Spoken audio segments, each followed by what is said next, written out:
السلام علیکم، میں ہوں عمران علی اور میرے ساتھ موجود ہیں اس وقت ایم کے پاکستان بحالی کمیٹی کے سربراہ ڈاکٹر فاروق ستار صاحب۔ آئیے فاروق ستار صاحب سے کراچی کے حوالے اور ایم کے ایم کے حوالے سے کچھ گفتگو کرتے ہیں۔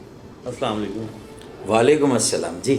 فاروق ستار صاحب، ایم کیو ایم کا کیا مستقبل ہے اس کراچی شہر میں؟ کیا دوبارہ سے وہ رونقیں کراچی کی بحال ہو سکتی ہیں یا آپ کو ایسا لگتا ہے کہ کیا فیوچر ہے ایم کیو ایم کا؟ میں ضرورت کی بات کرتا ہوں کہ اب کراچی کو اس وقت جس کیفیت میں اور جس حالت میں ہے، اور جب کہ پورے ملک کا انحصار اسی شہر پر ہے، کم از کم وہ کراچی چلتا ہے تو پاکستان چلتا ہے۔ ٹیکس اور ریونیو کی بات کریں، 60-70% کراچی سے جاتا ہے اور صوبائی حکومت کو 90% جاتا ہے۔ تو ایسے شہر کو کیسے نظر انداز کیا جا سکتا ہے؟ اور اس میں اگر ایک سیاسی خلا ہو، چلے اگر ایم کیو ایم کے جو ہے تقسیم ہو گئی، حصے بکھرے ہو گئے، تو کوئی اور تو کم از کم اس خلا کو پر کرتا کسی نے بھی نہیں کیا۔ پی ٹی آئی نے 14 سیٹیں کسی طرح لے لیں کراچی سے، کچھ اس کو ملی، کچھ اس کو دلائی گئیں، لیکن اس کے بعد اس نے کیا تیر مارا۔ اور صوبائی جو پیپلز پارٹی کی صوبائی حکومت ہے، اس سے تو آپ خیر کوئی توقع خیر کی کر ہی نہیں سکتے کہ وہ کراچی کے لیے کوئی نرم رویہ یا کوئی اچھا سلوک کرے۔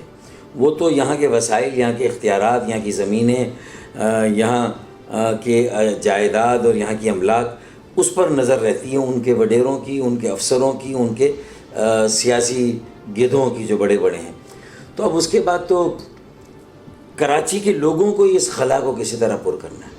تو ایم کیو ایم کی جو اس وقت ایم کیو ایم ہے، اس کی سوچ غلط ہے۔ وہ اس خوش فہمی میں ہے کہ دوسروں کی ناکامی کو لے کر وہ پھر سے اوپر آ جائے گی۔ وہ خود لوگوں کی نظروں میں اپنی غلط پالیسیوں کی وجہ سے، جو عوام کے ساتھ اس کا ایک لا تعلقی اور ڈسکنیکٹ اس کی وجہ سے، اور پھر 4 سال کا جو بلدیاتی دور گزرا، اس میں بھی کرپشن کی عجب کرپشن کی غضب کہانیاں آتی رہیں۔ تو پھر اس کے بعد بچا کیا؟ اختیار اور وسائل اور اقتدار کا آپ رونا روتے رہے، اور 4 سال تک اقتدار میں بیٹھے بھی رہے۔ اختیار نہیں، وسائل نہیں، تو اقتدار میں کیوں بیٹھے؟ اس کا مطلب آپ نے اپنی ذاتی سہولتوں اور اس اقتدار کو تو انجوائے کیا، لیکن عوام کے لیے کچھ نہیں کیا۔ پھر بارشوں میں کراچی کا کیا حال ہوا، اور ساری بڑی پارٹیاں، ایم کیو ایم ہو یا اس سے بڑی پیپلز پارٹی یا اس سے بڑی پی ٹی آئی، ایک وفاق میں تھی، ایک صوبے میں تھی، تو تینوں ایک دوسرے پر الزامات لگاتے رہے۔ تو اس کا مطلب ہے کہ اب کراچی کو اور اس کے خلا کو پر کرنے کے لیے ایم کیو ایم جیسا سیاسی عمل چاہیے جو 84 کا ہو۔ ایک متوسط طبقہ، مڈل کلاس، نوجوانوں کی ایک بڑی یکجہتی، ایک بڑی تحریک، ایک بڑا اتحاد اور موبلائزیشن، اور 35 سال سے کم عمر کے، اور مڈل کلاس، میں نے کہا متوسط طبقہ۔ پھر دوسرا جو ہے وہ کھلا ذہن اور کھلی سوچ رکھنے والا ایک طبقہ آگے آنا چاہیے۔ تو پھر میں نے جب یہ محسوس کیا کہ اگر یہ ایم کیو ایم یہ خلا نہیں پر کرے گی، تو ایم کیو ایم کی روح، سوچ، نظریہ، اس سوچ اور فکر کو ہم ایک بغیر نام دے کے ایک ایم کیو ایم تنظیم بحالی کمیٹی بناتے ہیں، اور جو پرانے سیاسی نظریاتی اچھے لوگ ہیں ان کو جمع کرتے ہیں، جو مایوس ہیں ان کو گھروں سے نکالتے ہیں، اور نئے نوجوانوں، نئے چہرے، نئی ٹیم اور نئی قیادت اور نوجوانوں کے پاس جاتے ہیں۔ اور اللہ کے فضل و کرم سے ٹی وی پر میری کوریج نہیں ہے، اس کی بھی کوئی نہ کوئی وجوہات ہوں گی کہ ابھی میں سب کے لیے ایک سیاسی طور پر تھریٹ ہو سکتا ہوں، تو اس لیے اس وقت جیسا چل رہا ہے اسٹیٹس کو یہ چلانا ہے۔ لیکن یہ اگر صورتحال تعدیر قائم و دائم رہی، تو پھر کراچی کے اس خلا کو پر کرنا، سندھ کے شہری علاقوں میں جو احساس محرومی ہے، کراچی، حیدرآباد، میرپور خاص سکر، پھر یہ کسی کے بس کی بات نہیں ہوگی۔ اور یہاں پانی کی کمی کو لے کر فسادات ہوں گے جو لسانی فسادات میں تبدیل ہوں گے، کیونکہ 13 سالوں سے نہ پیپلز پارٹی نے ایک قطرہ، ایک اضافی بوند پانی نہیں ملا۔ K4 کا ڈیزائن ہی غلط تھا، 30 ارب روپے خرچ ہو گیا، پتہ چلا ڈیزائن غلط ہے، اب 65 کروڑ گیلن پانی لانا ہے۔ کچرا اٹھانے کا کوئی جدید نظام نہیں، اس میں کوئی انویسٹمنٹ نہیں ہوئی، سیوریج کی لائنوں کی کوئی تبدیلی نہیں ہوئی، اور نہ سرکولر ٹرین کا منصوبہ ردی کی ٹوکری سے نہیں۔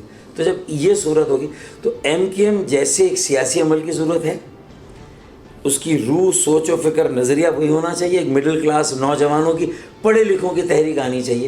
تو مجھے لگتا ہے جو میری کوشش اللہ نے چاہا یہ برابر ثابت ہوگی، اور یہ ایم کیو ایم والے مجبور ہوں گے اور یہ میرے ساتھ کہیں بیٹھیں گے، اور اس ایم کیو ایم میں ان نوجوانوں کو ڈالوں گا انٹرا پارٹی الیکشن کرا کے 65% ہم نوجوانوں کو تنظیمی عہدے دیں گے، ذمہ داریاں دیں گے، اور وہ الیکشن لڑیں گے اور وہ آگے آئیں گے، نئے چہرے آئیں گے، نئے لوگ آئیں گے۔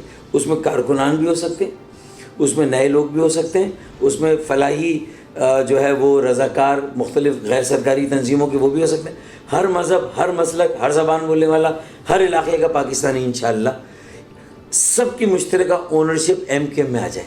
یا تو اگر یہ ایم کیو ایم تیار ہو جائے، یہ دیوار پر جو نوشتہ ہے، دیوار لکھا ہے، اس کو پڑھ لیں، یہ سمجھ لیں کہ اب اس سے زیادہ وہ کیا تباہ کریں گے ایم کیو ایم کو، اپنے آپ کو اور کراچی کو۔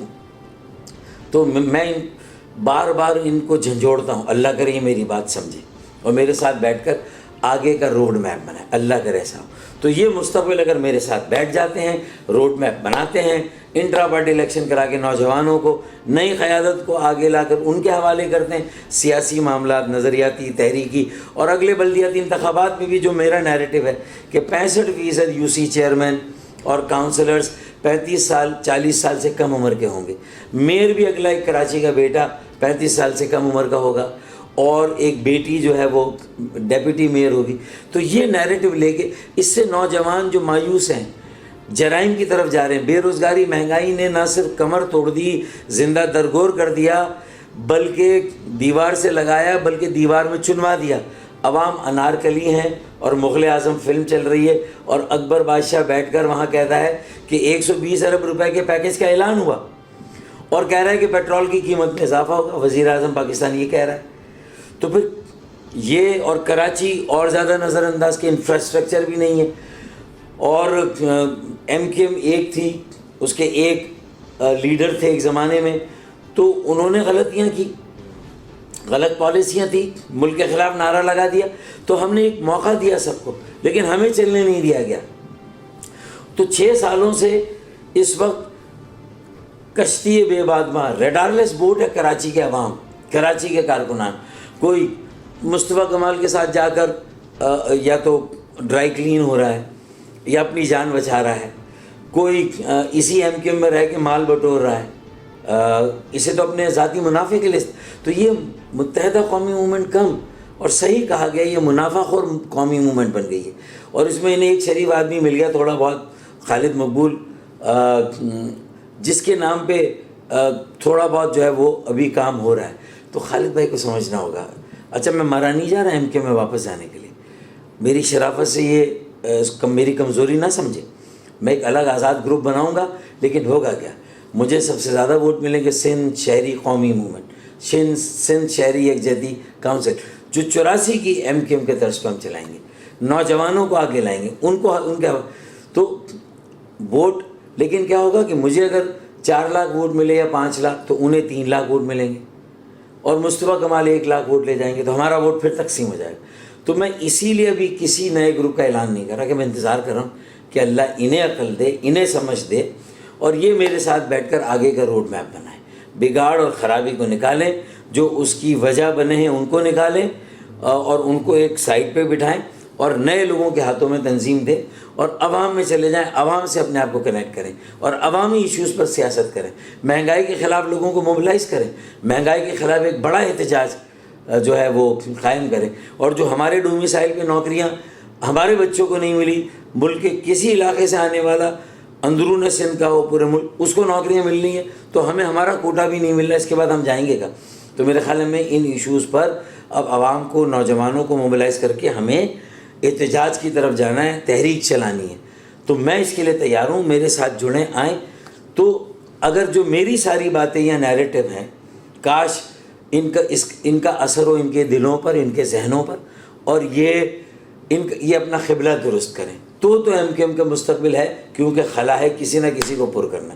جو میں نے طریقہ بتایا، اگر اس نیریٹو پر، بیانوے پر وہ پر کریں گے تو ہو جائے گا، ورنہ پتہ نہیں جماعت اسلامی کچھ سیٹیں لے جائے گی، کچھ ٹوٹی پھوٹی پی ٹی آئی لے جائے گی، مافیا سب سے زیادہ سیٹ لے جائے گی، ٹینکر مافیا، ہائیڈرنٹ مافیا، پانی mafia, line mafia, builder mafia, اور portion mafia, property dealer mafia, یہ مافیا مختلف سیاسی جماعتوں میں اپنے امیدوار کھڑے کریں گے، کیونکہ یہ فائنینسنگ کریں گے، یہ ان کی فنڈنگ کریں گے، اسپانسرشپ دیں گے، تو وہی ٹکٹ ملے گا ایم کیو ایم میں اس کو جس کے پاس تھوڑے پیسے ہوں گے۔ اب وہ زمانہ چلا گیا جب خلیل خان فاختے اڑاتے تھے، وہ زمانہ گیا کہ جب چین کی منسی بچتی تھی۔ اب تو یہ کہ جس کے پاس پیسہ ہوگا وہ ٹکٹ لے گا مختلف پارٹیوں کا، اور اس نے جب پیسہ خرچ کرنا ہے تو پھر اس کو 10 سے ضرب دے کے پیسہ وصول بھی کرنا ہے، تو کاروبار ہو جائے گا، سیاست تجارت ہو جائے گی۔ تو اس سے بچانا ہے، شہر کو مافیا میں کے ہاتھوں میں جانے سے بچانا ہے، تو خالد مقبول بھائی کو میری بات سننی ہوگی۔ خالد بھائی میں بیٹھ کے ایم کیو ایم کا قبلہ درست کریں، اس کا وے فارورڈ بتائیں، پھر ہم جو ایم کیو ایم کے نام یا مہاجر سیاست کرنے والے اور لوگ ان کو بھی کہیں نہ کہیں اپنے ساتھ ملائیں، اور اس میں پی ایس پی کے لوگوں سے بھی بات ہونی چاہیے، ان کے کارکنان کے لیے بھی دروازے کھولیں اور وہ بھی آئیں۔ تو میرے خیال میں ایک طریقہ ہے اور یہی طریقہ ہے، ورنہ تو داستان تک نہ ہوگی داستانوں۔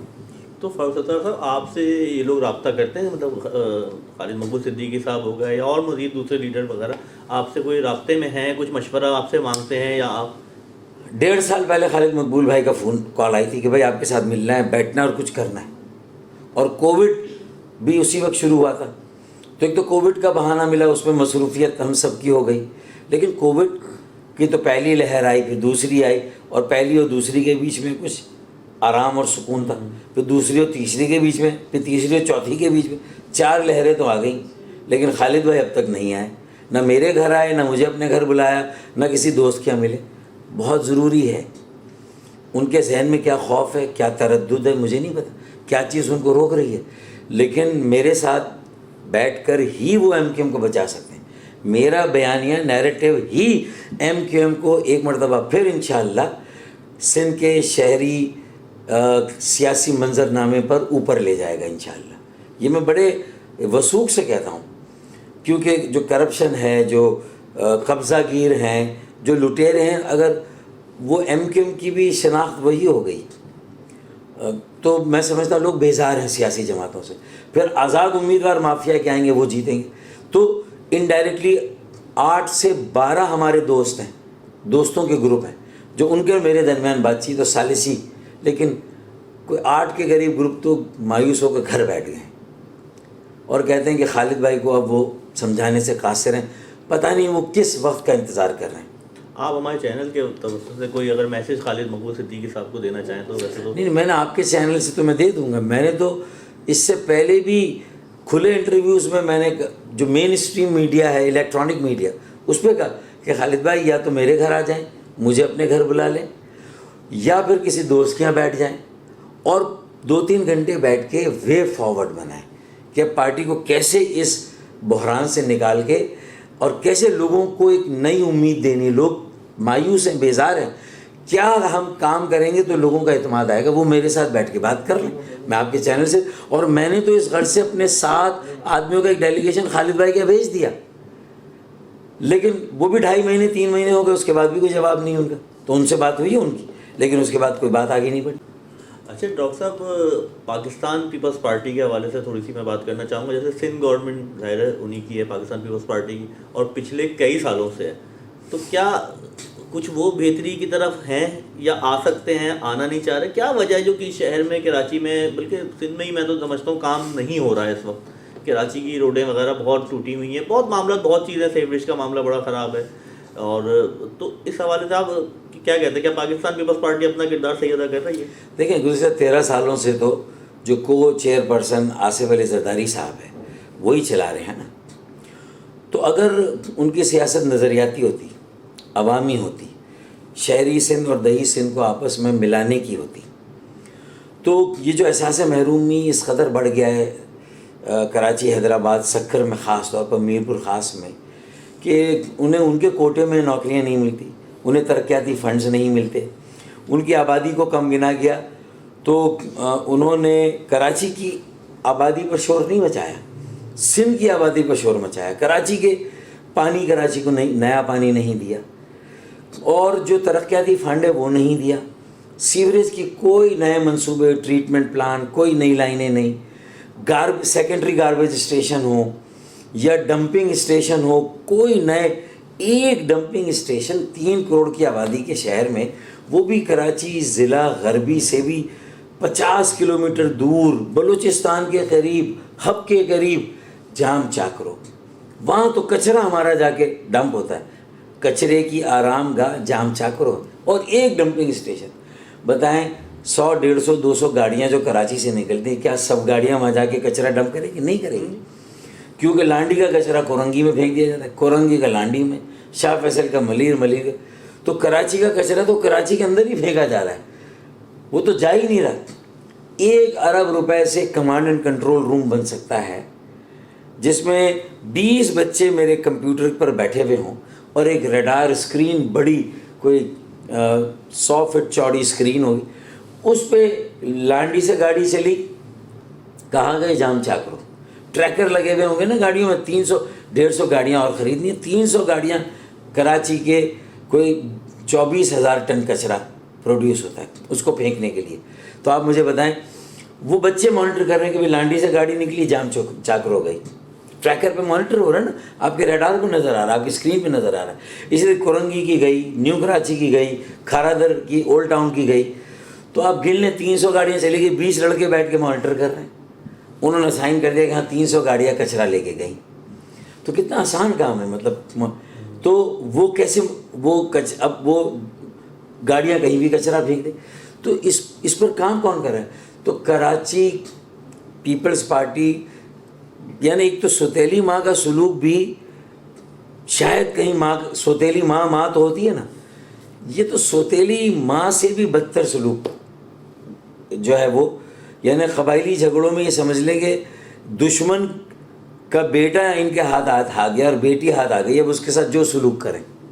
قبائلی جھگڑوں میں جس طرح بدلہ لیا جاتا ہے, تو لگتا ہے کراچی والوں کے ساتھ بدلہ لیا گیا کہ مشرف صاحب کے ساتھ مل کے غلام ارباب رحیم کے ساتھ کیوں دیا, لیاقت جتوئی کا ساتھ آپ نے کیوں دیا, جام صادق کا ساتھ کیوں دیا, اور پیپلز پارٹی کے خلاف حکومت کیوں بنائی سندھ میں. تو اس کا ارے بھائی وہ اس وقت کے اقتدار کے جو گماشتے ہوتے ان کی پالیسی تھی. ایم کیو ایم کو تو ریلیف چاہیے تھا, کچھ کام کرانا. K2 زمانے میں ہوا, جو میں نے کیا, 10 کروڑ گیلن اضافی پانی میں نے دیا 97-98 میں. 10 کروڑ گیلن اضافی پانی 2007-8 میں مشرف اور مصطفیٰ کمال نے دی. 2008 کے بعد آپ کی حکومت آئی ہے, 13 سال سے بلا شرکت غیر آپ ہیں سندھ حکومت میں, اور بلدیاتی ادارے آپ کے پاس, شہری ادارے آپ کے پاس, تو آپ نے ایک اضافی بوند پانی کراچی کو نہیں دیا. تو پھر وہ پیسہ خرچ کر کے لوگوں کو خرید کے شاید 2-3 سیٹیں تو ان کی بڑھ جائیں, لیکن کراچی کے ساتھ ان کا, ارے کراچی چھوڑے, لاڑکانہ میں 90 ارب خرچ کیے, تو سندھ ہائی کورٹ کے چیف جسٹس نے کیا کہا تھا کہ ڈائن بھی 7 گھر چھوڑ کے ڈستی ہے, اور پیپلز پارٹی نے اپنے ہی گھر کو ڈسا. تو وہ 90 ارب کہاں کے جو لاڑکانہ میں لگے. تو میں کس گنتی میں, جب وہ اپنے ووٹ بینک اور اپنے ووٹر کے پرسان حال نہیں ہے اور ان کے زخموں پر مرہم رکھنے کے لیے تیار نہیں ہے, تو میں تو بہت دور کہیں پر میرا نمبر آئے گا. تو یہ حالات ہیں. ڈاکٹر صاحب, بلدیاتی انتخابات کو آپ جو ہے وہ کس نظر سے دیکھتے ہیں؟ کیا ابھی آپ کو توقعات ہیں اس سے, بلدیاتی انتخابات سے؟ اور دوسرا مردم شماری کے حوالے سے میں چاہوں گا کہ تھوڑی سی آپ بات کریں. دیکھیں, بلدیاتی انتخابات مجھے تو مارچ میں نظر نہیں آتے, 2022 میں. پہلے لگتا ہے اب اکتوبر 2022 میں انتخابات ہوں گے. اب وہ بلدیاتی انتخابات ہوں گے یا پتہ نہیں جنرل انتخابات ہو, کیونکہ ہوائیں ایسی چل رہی ہیں, کچھ ایسی چیزیں آ رہی ہیں, وہ افواہیں ہیں, پتہ نہیں, مجھے نہیں معلوم کیا ہے, لیکن بہت ساری باتیں کانوں میں پڑ رہی ہیں. اللہ کو ہی معلوم, غیب کا علم تو اس کے پاس ہے, ہماری کوئی معلومات نہیں, کوئی اطلاعات نہیں, لیکن اڑتے اڑتے کوئی نہ کوئی چیز آ جاتی کان میں. تو بلدیاتی انتخابات جب بھی ہوں گے, میں نے کہا مافیا سے بچانا ہے, اور اس کے لیے میرا نیریٹو یہ ہے کہ ایم کیو ایم اگر ملتی ہے اور اس کا قبلہ درست ہوتا ہے تو ایم کیو ایم کو بچاتے ہیں, لیکن نہیں بچتی تو پھر ایک آزاد گروپ سندھ شہری قومی موومنٹ یا سندھ شہری یکجہتی کونسل کا ہم اتاریں گے, اور انشاءاللہ تعالیٰ کراچی میں ایک 35 سال سے کم عمر کا بیٹا اور بیٹی میئر اور ڈیپٹی میئر ہوں گے, کراچی کو دیں گے انشاءاللہ. تو یہ تو میرا ایک وہ ہے انشاءاللہ. دوسرا آپ نے کہا کہ مردم شماری. دیکھیں, مردم شماری 2008 میں ہونی تھی, 10 سال بعد نہیں ہوئی, بڑی مشکل سے 2016 میں دوبارہ شروع کی, وہ بھی سپریم کورٹ نے کہا ڈنڈا اٹھایا تو شروع ہوئی. اور اس میں جو 2011 میں خانہ شماری ہو گئی تھی, پہلی بار اس خانہ شماری میں ایسا ہوا جو مردم شماری سے پہلے ہوتا کہ سندھ کے شہری علاقوں میں گھروں کی گنتی اوپر چلی گئی اور دیہی علاقوں میں نیچے چلی گئی. تو لگتا ہے کہ پاکستان میں ایک گٹھ جوڑ ہے پنجاب کے سیاسی چودھریوں کا, چاہے وہ نواز PMLN کے ہوں چاہے Q کے ہوں, اور پیپلز پارٹی کے وڈیروں کے ساتھ کہ بھائی دیہی سندھ کی آبادی کو کم نہیں ہونے دیں گے. کراچی کی آبادی میں اسی رفتار سے اضافہ ہوگا جو لاڑکانہ کی آبادی میں. کیسے ہو سکتا ہے؟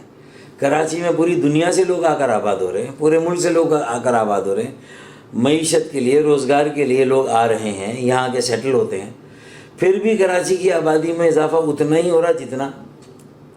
تو کیا ہو رہا ہے کہ 1973 کی مردم شماری میں بھی یا 72 کی ہماری تناسب پورے سندھ کے ساتھ وہی تھا, اور آج بھی یہ 3 کروڑ سے زیادہ کی آبادی کا شہر ہے, لیکن جو اس کی آبادی شو کی گئی وہ 1.5 کروڑ.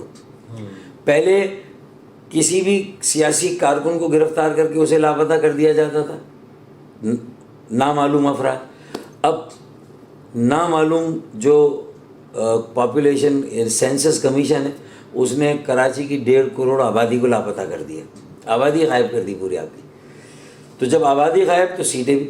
اچھا, پہلی بار ہم نے شور کیا اسمبلی کے فلور پہ تو اس وقت کے وزیر اعظم شاہد خاقان عباسی نے کہا کہ بھائی ہم 5% کراچی میں کسی تھرڈ پارٹی سے, تیسرے فریق سے ایک سیمپل ایک آڈٹ کریں گے مردم شماری کا, اس سے دودھ کا دودھ پانی کا پانی ہو جائے گا اور پتہ چل جائے گا کہ بےایمانی ہوئی ہے اور کراچی کی آبادی کو کم گنا گیا.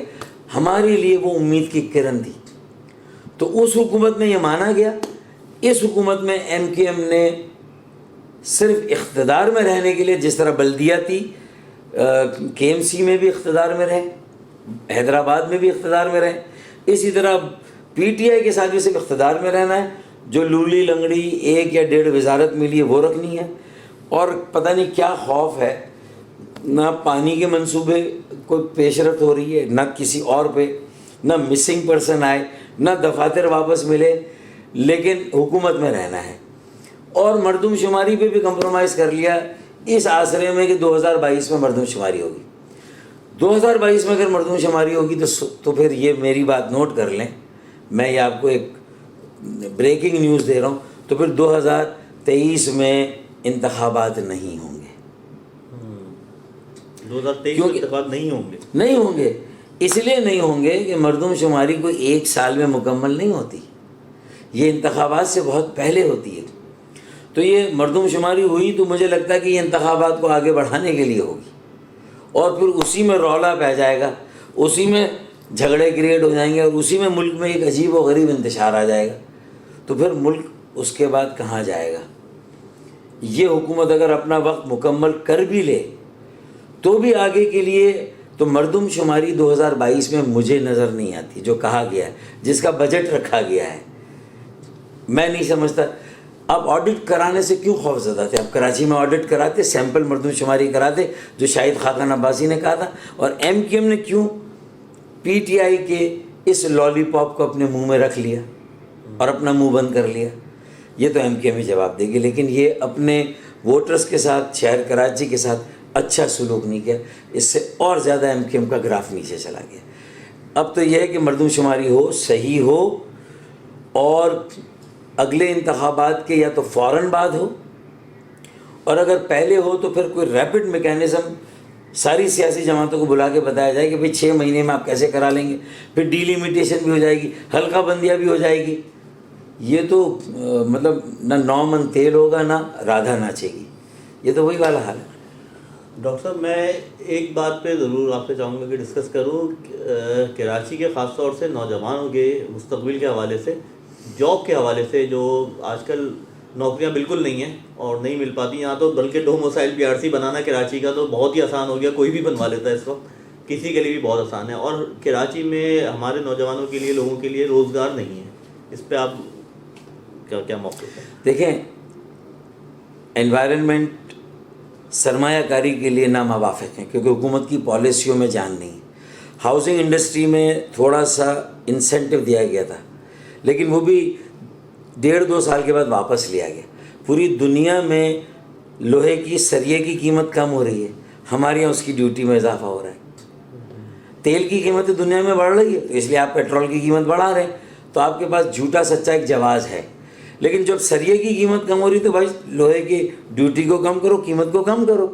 تو جہاں قیمتیں کم ہو رہی ہیں وہ کم نہیں کر رہے, اور جہاں بڑھ رہی ہے وہاں بڑھا رہے ہیں. تو اس کا مطلب ہے کہ ایزی منی آپ کو چاہیے جہاں سے پیسہ نکال سکتے ہیں. پیٹرول پہ 10 روپے بڑھا دیے, کسی حکومت نے آج تک اتنے نہیں بڑھے. تو پھر جب سرمایہ کاری نہیں ہوگی تو روزگار, پیداواری عمل نہیں بڑھے گا, روزگار نہیں ہوگا, چھوٹی گھریلو صنعتیں, بڑی صنعتیں نہیں لگیں گی. اچھا تو پھر آغاز کیسے ہوگا؟ آغاز ہوگا سروس سیکٹر کو بہتر بنائیں. مثال کے طور پہ میں کئی ایسے سروس سیکٹر کے شعبے بتا سکتا ہوں.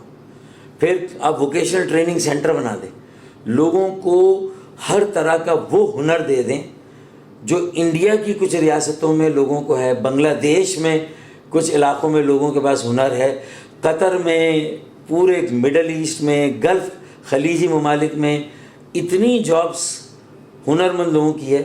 تو کم از کم آپ جو پڑھے لکھے لوگ نہیں ہیں, جو میٹرک کر کے بیچارے فارغ ہیں, اس کے ان کو ہنر اتنا سکھا دیں کہ وہ کم از کم آپ اپنی مین پاور کو ایکسپورٹ کر لیں, اور اپنی فیوچر کی انڈسٹری کم از کم اتنے وہ, اس کے لیے بیرونی سرمایہ کاری آپ اوورسیز سمندر پار پاکستانی کو کہتے ہیں یہ آپ, اور لو کاسٹ ہاؤسنگ, زمینیں مفت دے دیں, یہ قبضہ ہو رہی ہیں, لینڈ گریبر کھا رہے ہیں. تو اوورسیز پاکستانیوں کے وہ بنائیں, گروپس بنائیں اور ان کو زمینیں مفت دیں, اور ان سے کہ لو کاسٹ ہاؤسنگ بنائیں, آدھے اگر قرآن اندازی پہ بہت ہی کم قیمت پر دیں اور آدھے مارکیٹ پرائس پہ دیں, اور اس میں اپنا ایک ریزنیبل منافع کو, اور ان پر ٹیکسز معاف کر دیں.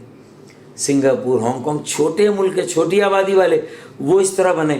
ملیشیا, انڈونیشیا بڑی آبادی والے ہیں, بنگلہ دیش بڑی آبادی والا ملک ہے, وہ ہم سے کتنا آگے چلا گیا. وہاں کا انڈیا ہم سے زیادہ آبادی والا ملک ہے. انڈیا, ہمارے 2 روپے انڈیا کے 1 روپے کے برابر ہے. اب یہ کہتے ہیں نا کہ تیل کی قیمتیں اب بھی پوری دنیا میں سب سے کم ہمارے پاس ہیں, جھوٹ بولتے ہیں. ہمارے پاس فی کس آمدنی کتنی ہے جو سالانہ ہمارے لوگوں کی, کتنے $100 ہے, $1000 بھی نہیں ہے آمدنی ہمارے لوگوں کی فی کس. انڈیا کی فی کس آمدنی کتنی ہے؟ پھر روپے سے کمپیئر کریں تو ان کا روپیہ ہم سے 2 گنا زیادہ قیمت رکھتا ہے. اسی طرح بنگلہ دیش کا دیکھ لیں, یہ جھوٹ بول رہے ہیں, لوگوں کی آنکھوں میں دھول جھونک رہے ہیں, ملک کو پتہ نہیں کہاں پر لے جا رہے ہیں. اگر نوجوانوں نے اپنی تحریک نہیں قائم کی کراچی میں, پہلے کراچی کو بچانے, اور اس کا مطلب کراچی بچے گا تو ملک بچے گا, کیوں کراچی چلتا ہے تو ملک چلتا ہے. تو کراچی کے نوجوانوں پر ذمہ داری زیادہ, انہیں سمجھنا ہے, وہ ایک بڑی یکجہتی بنا لیں, بڑی تحریک قائم کر لیں, فیصلہ کر لیں کہ سر اٹھا کے چلنا ہے, سر اٹھا کے جینا ہے, خیرات نہیں اپنا حق لینا ہے. 4000 ارب کا ٹیکس دیتے ہیں تو 40 ارب نہیں 400 ارب لینا ہے. یہ فیصلہ کریں تو آپ دیکھیں انشاءاللہ سب کچھ ٹھیک ہو جائے گا. شعر میں تو میں نے کہہ دیا تھا کہ کچھ دیر کی خاموشی ہے, پھر شور آئے گا, اور کسی کا باپ بھی اس شور کو آنے سے نہیں روک سکتا. کچھ دیر کی خاموشی ہے, پھر شور آئے گا, باقی سب کا وقت آیا ہے. کراچی والوں کا دور آئے گا, نوجوانوں کا دور آئے گا, مڈل کلاس کا دور آئے گا. لیکن اب کراچی والے ہوں, نوجوان ہوں, مڈل کلاس ہوں, انہیں بھی پائچے چڑھا کر پانی میں اترنا ہوگا, اور فیصلہ کرنا ہوگا کہ جو میں بات کہہ رہا ہوں اس کے لیے ہر یو سی سے 20 لوگ تیار کریں, 10 الیکشن لڑنے والے, 10 لڑانے والے, اور وہ لوگ جا کے ڈور ٹو ڈور کریں اور لوگوں سے کہیں کہ ہم آپ کا کچرا اٹھاتے ہیں, ہم آپ کے گٹر صاف کراتے ہیں. ڈی سی آفس جائیں, واٹر بورڈ جائیں, ابھی سے اپنے آپ پینا فلیکس پر اپنی تصویر لگا کے اپنا تعارف نہ کرائیں. جب بلدیاتی الیکشن میں کھڑے ہوں تو لوگوں کو پتا کہ بھئی یہ وہ محلے کے بچے ہیں جنہوں نے کوشش کی ہمارا کچرا اٹھوانے کی, گٹر صاف کروانے کی, ہمارے پانی کے مسئلے کو حل کرنے کی, ہمارے گیس کے پریشر کو بڑھانے کی کوشش کی. ہم انہی بچوں کو ووٹ دیں گے, نئے بچے ہیں, یہ فریش ہیں, یہ ایماندار ہیں. تو 20 بچے ہر یو سی سے مجھے چاہیے, وہ آئیں گے. ان 20 بچوں کو نکالنے کے لیے تو میں کہتا ہوں کہ پروں کو کھول, زمانہ اڑان دیکھتا ہے. پروں کو کھول, زمانہ اڑان دیکھتا ہے, زمین پہ بیٹھ کے کیا آسمان دیکھتا ہے. پروں کو کھول. تو خاموشی کب ختم ہوگی؟ جب پروں کو کھولیں گے. تو یہ دونوں شعر ایک دوسرے سے جڑے ہوئے ہیں, ایک میں تھیوری ہے, ایک میں پریکٹیکل ہے. اللہ کرے میرے بچے, نوجوان, یوتھ سمجھے اور ہم کراچی کو اتنا مضبوط کریں کہ پھر پالیسی یہاں سے بنے اور پورا ملک کا ریونیو ہی یہاں سے نہیں بلکہ یہ پورے ملک کو روزگار دینے والا شہر ہے، غریب پرور شہر ہے. اسے پھر اس کی وہ ہم عظمت اس کی بحال کریں جو اس کی تھی ماضی میں. جی ناظرین، آپ نے دیکھا ہمارے ساتھ اس وقت موجود تھے جناب ڈاکٹر فاروق ستار صاحب میگا نیوز کراچی آفس میں. آپ نے ڈاکٹر صاحب کی گفتگو سنی. اب باقی فیصلہ عوام کا یعنی کہ آپ کا. مجھے اب اجازت دیجیے. کیمرہ مین اسامہ خان کے ساتھ عمران علی، میگا نیوز کراچی.